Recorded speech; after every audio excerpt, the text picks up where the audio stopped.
ভীষ্ম পিতামহ কি কাৰণত 18 দিন হৰসজ্জাত কষ্ট ভুগিব লগা হৈছিল এই কথা আপোনালোকে জানেনে?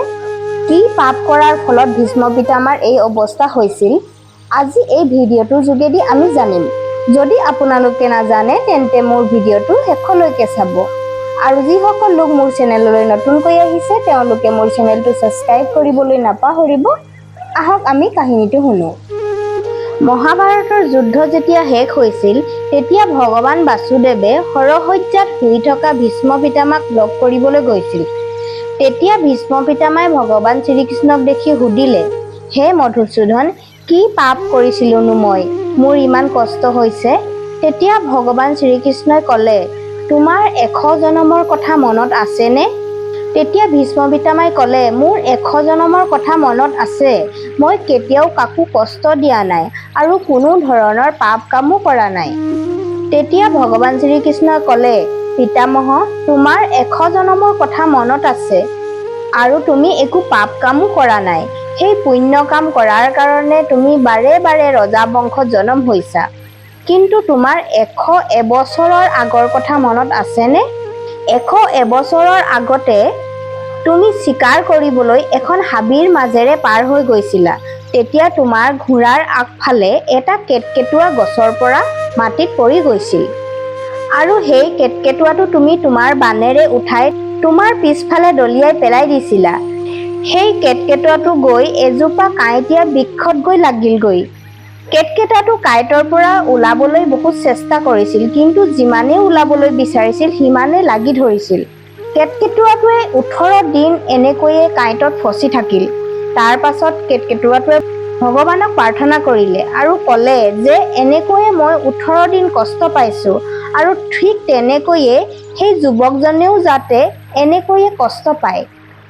সেই শাপৰ ফলত ভীষ্ম পিতামহ 18 দিন হৰসজ্জাত কটাইছিল। ভগৱান শ্ৰীকৃষ্ণই পিতামহক ক'লে, পিতামহ, তোমাৰ পুণ্য কৰ্মৰ কাৰণে আজি 100 বছৰ সেই সাপে তোমাক চুব পৰা নাছিল। কিন্তু হস্তিনাপুৰৰ সভাৰ মাজত যেতিয়া দ্ৰৌপদীৰ বস্ত্ৰহৰণ হৈছিল তেতিয়া তুমি মৌন হৈ বহি আছিলা। তুমি দুৰ্যোধন আৰু দুঃশাসনক ৰখাব নোৱাৰিলা। সেইকাৰণে যিমান পুণ্য কাম আছিল শেষ হৈ গ'ল আৰু কেতকেতুৱাটোৰ শাপ লাগিল। গতিকে প্ৰত্যেক মনুষ্যই নিজৰ কৰ্মফল এদিন নহয় এদিন ভুগিবই লাগিব। এয়া প্ৰকৃতিৰ নিয়ম। সেইকাৰণে 18 দিন পিতামহ হৰসজ্জাত কষ্ট ভুগিছিল। তাৰ পাছত ভীষ্ম পিতামহ আৰু এটা পাপ কাম কৰিছিল, যাৰ কাৰণে পৃথিৱীত কষ্ট ভুগিব লগা হৈছিল। পিতামহ আগৰ জনমত অষ্টবসু আছিল। অষ্টবসু মানে হৈছে 8 জন ভাইক ককাইক। এই 8 জন ভগৱান বিষ্ণু আৰু দেৱৰাজ ইন্দ্ৰৰ ৰখীয়া বুলি কয়। এই 8 বসুক পৃথিৱীৰ দেৱতা বুলিও কোৱা হয়। এবাৰ বশিষ্ঠ নামৰ এজন ঋষি আছিল। সেই ঋষিজনৰ নন্দিনী নামৰ এজনী গৰু আছিল। সেই গৰুজনীৰ ওচৰত দেৱীৰ সমান গুণ আছিল। এবাৰ সেইফালেদি অষ্টবসু পত্নীৰ লগত পাৰ হৈ গৈছিল।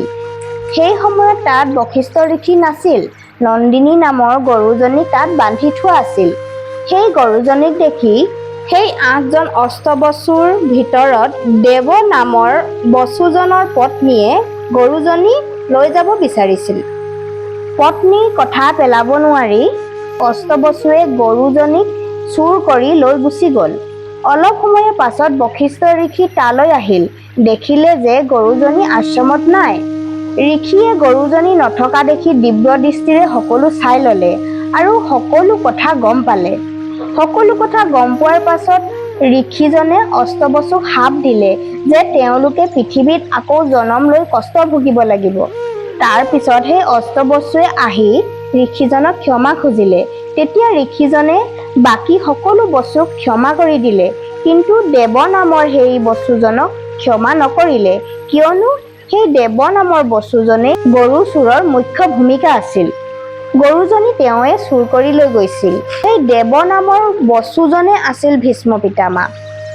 তাৰ পাছত সেই অষ্টবসু গংগাৰ পুত্ৰ হৈ জন্ম লৈছিল। কিন্তু গংগাই সেই 7টি কেঁচুৱা জন্ম হৈ পানীত উতৰাই দিছিল। কিন্তু 8 নম্বৰ কেঁচুৱাটি পানীত উটুৱাব নোৱাৰিলে। সেই 8 নম্বৰ কেঁচুৱাটোৱে আছিল ভীষ্ম পিতামহ।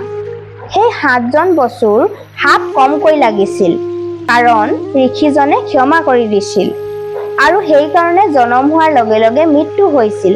কিন্তু সেই 8 নম্বৰ কেঁচুৱাটিয়ে যিয়ে গৰু চুৰ কৰিছিল, সেইকাৰণে ভীষ্ম পিতামহৰ জনম লৈ সংসাৰত কষ্ট ভুগিব লগা হ'ল। ভীষ্ম পিতামহ আছিল গংগাৰ পুত্ৰ। এয়াই আছিল আজিৰ মোৰ কাহিনীটো। কেনেকুৱা লাগিলে মোক কমেণ্ট কৰি জনাব। ভাল লাগিলে মোৰ চেনেলটো লাইক, শ্বেয়াৰ, ছাবস্ক্ৰাইব কৰিবলৈ নাপাহৰিব। আজিলৈ আহিছোঁ, নমস্কাৰ।